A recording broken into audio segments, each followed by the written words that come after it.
Hi, I'm Nate with Average Jack Archery and AverageJackArchery.com, and today I want to talk about 3 things that I really wish I knew the very first day I started saddle hunting.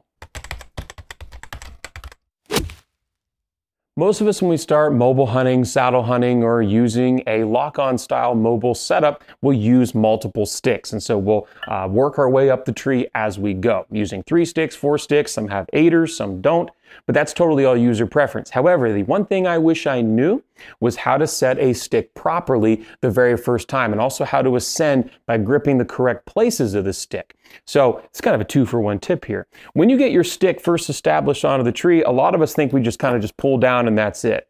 But in reality, what happens is the bottom cleat will often bite more into the tree first before the top one. So to rectify that, grab the stick from the bottom, go ahead and pull it away from the tree, then put your hand on the top of the stick, press it down to bite in the top half first, and then you can set your weight on to bury the rest of the stick. And it'll work then from the top down instead of from the bottom up. There have been times where I've been hunting and the bottom will have bit in first, and I actually, when I stepped on the bottom, I would get a pull away. I would actually get a gap, and I would get this wiggle back and forth. And I'm 220 pounds out of the shower, 6'4", and when you look down between your feet and you see a gap between the tree bark and your cleat here on the stick, it can be a little bit nerve-wracking. The next part of this tip, I've moved the stick up higher so we can visualize it a little bit easier. You know, we're standing here on a stick, right? We're getting our stick set. The other thing is I always used to grab here to pull up. However, we will usually follow our dominant arm. I'm left-handed, so I usually would be stronger with my left and stronger with my right. And so sometimes I would have a propensity to kick the stick out. You know, my stronger hand would take over. Now, this is a very dead, very dry tree here in my shop. So the bite's not going to be the same as if, and the bark's not going to be all loose like this. If it was a live tree, it'd be wet, it'd be a lot softer. But the same concept still exists. Instead of grabbing here and having an accidental kick out, or when you accidentally step off a stick underneath you too hard, and you accidentally want to take this and push it out, that causes a major panic moment. Instead, I've discovered that if I grab the stick by the shaft, right, grab by the shank, it only can pull down. So it doesn't matter if I swing out this way, it doesn't go anywhere. I swing out this way, it doesn't go anywhere because I'm pulling it straight down right on top of the rope, and both cleats of the top and bottom part of the stick are able to stay engaged to the tree the whole time. The moment I started doing this to ascend trees, I felt a lot safer. And also when you do get that good bite and you pull away from the tree, you notice that the bottom just wants to move, but the top stays rigid. Whereas if you grab here and you accidentally pull, now one part of the cleat is off and potentially both parts are out here, and now this stick's integrity is completely lost. So being able to do that, again, using that tip from earlier, instead of grabbing, because now I'm beneath the stick, instead of pulling from down here, I can now lift here, pull down with the shank, and now this stick is much better set, and I feel much better climbing the tree. The next trick that I learned very quickly, and I wish I knew a lot sooner, was the Prusk knot on a lineman's belt. Now, a lot of guys rectify the issue that I'm about to describe here by using something like a Ropeman 1, but they're like 55, 60 bucks. And I wanted to try to get around that when I first started saddle hunting and tried to figure out if this was something I wanted to do, you know, put as little money into it as possible. This tether grit saddle works out really well. It's nice and big in the panel, and the lineman's loops are nice and big, so I have even pressure, and that's really nice. However, when you go to move your lineman's belt with one hand with just the Prusk on there, nothing happens. So when you go to get up around a stick, usually you would let out some of your lineman's belt, flip your lineman's belt up higher, step onto your stick and move.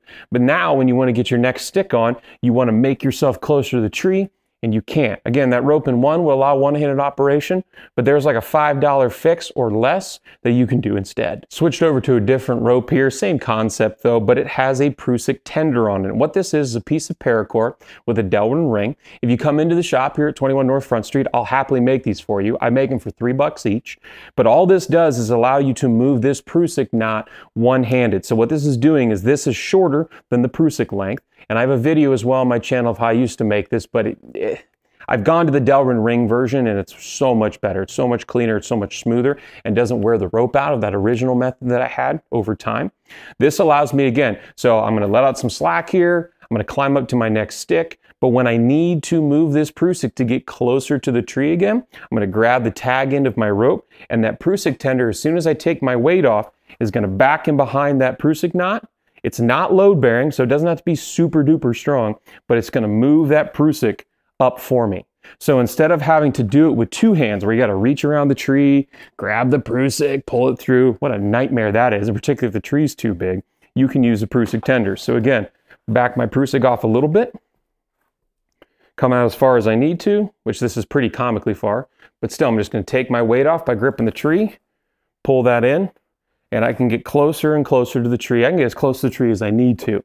There have also been chances, or also instances, where you have a chance if you get up a tree and all of a sudden a deer just shows up out of nowhere. And the last thing you want to be is in between sticks, particularly if it's a shooter, right? And you have the ability to pull your bow up, and all of a sudden you're like really far away from the tree and you don't feel mobile moving.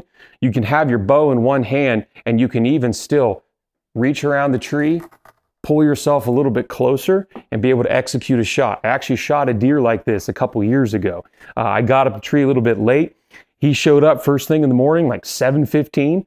He was right there. I had to shoot him. I was able to take the shot at 33 yards, all because of a Prusk tender. The final tip I'll give you is what to do with all of this giant extra long cord that's sitting here when you actually finally get tethered in and you're actually ready to begin hunting. What do you do with this? I've seen guys do a bunch of stuff. Tie their backpack off to this, but then now it's tied to this. Now it's pulling down here where you're trying to lean here. Your backpack sits away from the tree. I've seen guys wrap it around the tree. I've seen guys do a bunch of knots and like tie it all up in here.